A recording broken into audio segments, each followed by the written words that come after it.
Et bonjour les Gémeaux, je reviens pour les prédictions pour vous 2 prochaines semaines, on est parti. Donc là, les petits Gémeaux, écoutez, ça va être les 2 prochaines semaines vont être très belles. Il y a quand même une carte là, puisque moi je me base encore sur mon ressenti, mais aussi sur les cartes que j'ai devant moi. On nous prévient, puisqu'elle a sauté du paquet en fait, il y a une notion de jalousie, préservez-vous. En gros, le premier conseil que vous pouvez prendre de cette guidance et de ce podcast, c'est de vous préserver au maximum, de ne pas parler de choses et de sujets sensibles à des gens que vous ne connaissez pas très bien ou à qui vous n'avez pas accordé toute votre confiance. Et même les personnes autour de vous qui ne sont pas forcément dans la malveillance, mais qui pourraient finalement indirectement un peu impacter votre lien, surtout si vous êtes en couple, parce que là on nous fait quand même part de changements qui vont être de l'ordre sentimental. Donc vous allez avoir de très belles avancées dans votre vie privée, en tout cas dans la sphère affective. Et le truc, c'est que j'ai l'impression que ça ne va pas faire plaisir à tout le monde et que finalement tout le monde ne va pas être hyper enthousiaste et heureux pour vous ou heureuse. Donc là, on vous dit, écoute, vaut mieux que tu vises sur la sécurité et sur finalement ton intégrité à toi et d'être dans tes énergies et de rester dans tes énergies, plutôt que de vouloir te plier à la pression de parler de choses qui finalement ne regardent que toi et la personne avec qui tu es. Donc là, on nous incite vraiment à faire la part des choses et à ne pas s'engager et à ne pas parler de ce qui nous tient à cœur et ce même avec des personnes qu'on aime bien, avec qui ça se passe bien. Là, c'est vraiment garde pour toi ce qui est bon. Garde pour toi aussi tes problèmes et gère tout ça avec ta sphère personnelle, avec les gens qui sont vraiment dans ta sphère personnelle et intime. Je pense que pour certaines personnes, si vous rencontrez ce mois-ci l'amour ou que vous décidez d'officialiser une union, j'ai l'impression que ça va faire parler, vous allez faire parler.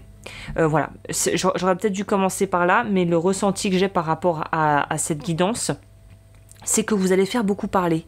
Et j'ai dit parler, pas forcément jaser. Mais vous allez faire parler de vous. Y a cette notion de trouver quelque chose de sentimentalement très agréable, que ça soit une amourette, une histoire déjà présente ou quelque chose d'établi où en fait il y a un regain de passion, on est bien ensemble. Et c'est très intéressant parce qu'on dirait que là, les seules problématiques pourraient venir finalement de l'extérieur. C'est peut-être l'extérieur qui pourrait être source de... finalement d'emmerdement, pour parler simplement. Donc le moins on en dit, le mieux on se portera. Pour les Gémeaux qui étaient dans une phase un petit peu d'hibernation, où on n'arrivait pas trop à aller vers l'extérieur, on se sentait pas emporté, on n'avait pas envie d'être trop en lien avec les autres. Et je pense que là on retourne dans une énergie où on a envie de ressortir, on a envie de partager, on a envie d'être bien, d'être présent. On répond à l'appel, si vous voulez. Vous répondez à l'appel. Tiens, on organise une sortie, est-ce que ça t'intéresse ? Vous allez sauter dans votre voiture ou voilà dans votre métro et aller retrouver les gens que vous avez envie de voir. Y a cette notion d'envie de reconnecter, d'avoir une envie vraiment profonde et sincère de reconnecter avec des gens notamment qu'on n'a pas vus depuis longtemps. C'est pour ça qu'on a peut-être eu la mise en garde aussi au préalable. Les prémices c'était gardez pour vous ce qui est important pour vous, parce que voilà, on peut prendre beaucoup de plaisir à revoir des personnes qu'on n'a pas vues depuis 5, 6, 7 ans, 10 ans, je sais pas.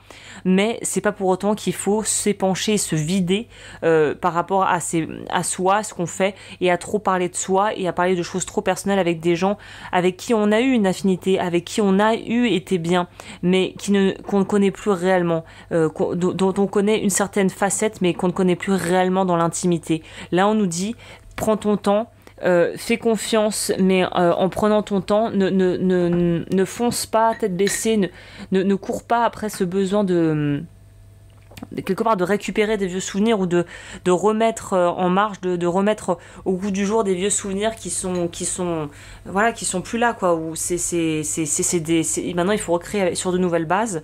Et pour recréer sur de nouvelles bases, on repart sur la confiance, il faut repartir sur une base de confiance, mais ça prend du temps, c'est pas quelque chose qui se fait du jour au lendemain.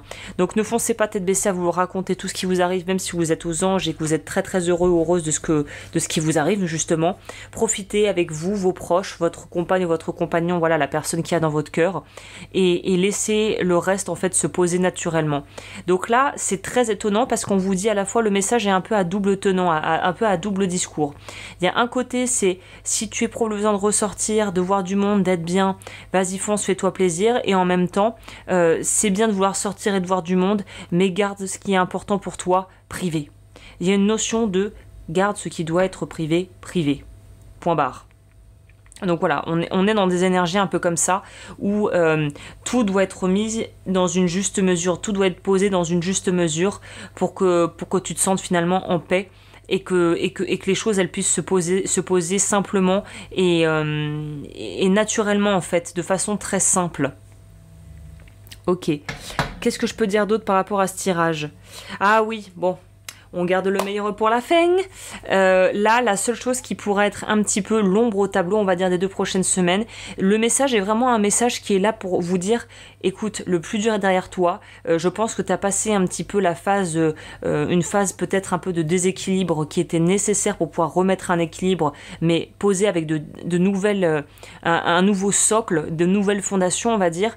Par contre, la seule chose ici qui pourrait être un peu, entre guillemets, une ombre au tableau, c'est pas du tout la sphère personnelle et sentimentale, ça va plutôt être la sphère relationnelle ou en lien avec le travail, et notamment si on se sent pas valorisé dans son travail, si on se sent pas valorisé dans ce qu'on fait, si voilà, on n'aime pas son boss, on n'aime pas le projet sur lequel on travaille, on n'est pas fanat des études finalement qu'on est en train d'entreprendre, ou on n'est pas convaincu par le projet qu'on veut lancer nous-mêmes si on est à son compte, là ça va être assez difficile parce que c'est un peu à double tranchant, c'est un peu à double vitesse.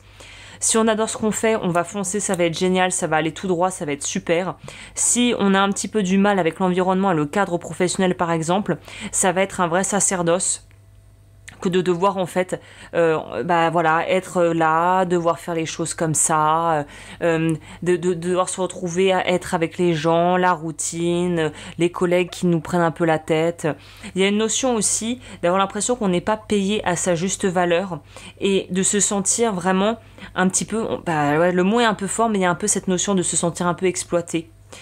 C'est comme si on se disait, mais attends, maintenant, c'est comme si vous preniez conscience de ce que vous valiez, et là vous vous rendez compte, putain, mais en fait, je suis sous-payé pour la dose de travail que j'ai, ou mais en fait, pourquoi je me reste à me cantonner à ce service ou à ce job-là, alors que c'est pas du tout ma vocation, et que là maintenant, ça paraît de plus en plus évident que ma voie est dans une autre direction, ou que c'est ce chemin-là que je dois prendre, et qu'il n'y a plus de temps à perdre.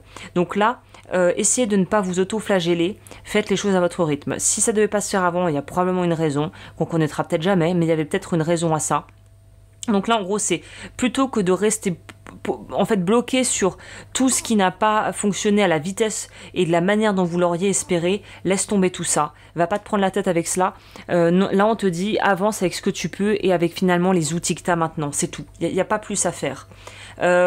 L'autre chose qui est intéressante de noter ici, c'est une notion qui c'est d'ailleurs un petit peu difficile à vous retranscrire, c'est cette sensation, on s'accroche à un poteau, alors qu'en fait on s'accroche à ce qu'on a, alors qu'il pleut, qu'il vente, qu'on pourrait être à l'abri, parce que finalement on veut pouvoir se prouver à soi et aux autres, mais j'avais raison, je vais tenir parce que de toute façon j'avais raison, et je vais leur prouver que j'avais raison par A plus B. Donc attention un petit peu à une espèce de fierté mal placée qui pourrait vous faire vivre des choses que vous pourriez tout à fait vous épargner si vous n'étiez pas complètement borné à vouloir absolument prouver que vous avez raison, que les autres se sont trompés, que l'autre a tort, que ceci, que cela. Là on a envie de vous dire, pour éviter la perte, éviter les frais, il vaut mieux en fait payer son dû, en gros clarifier les choses, être au clair avec soi-même, faire le tri, ne pas se laisser en fait, il y a une notion de ne pas se laisser complètement embarquer par son mental. C'est ça en fait. Ne te laisse pas embarquer par ton mental, ne laisse pas le mental te dominer. C'est vraiment ça pour vous la couleur des 2 prochaines semaines. Ne laisse pas ton mental te mener par le bout du nez et te faire croire à des histoires qui n'existent pas. Et confiance en ton ressenti, et confiance en la vie, et confiance en tes capacités à pouvoir dépasser l'obstacle ou de pouvoir relever les défis qui t'intéressent. Et c'est tout ce qui devrait t'importer ces 2 prochaines semaines. Focalise et aie confiance et nourris la confiance que tu as les ressources pour y arriver. Et que même si les gens font des choses qui ne sont pas très carrées, ne sont pas très droites, toi, tu peux te regarder dans un miroir. Tu es en paix avec ta conscience. Les autres, c'est leur problème.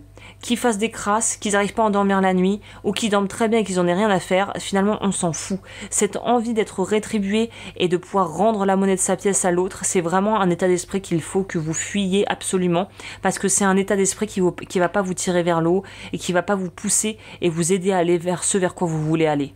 Voilà.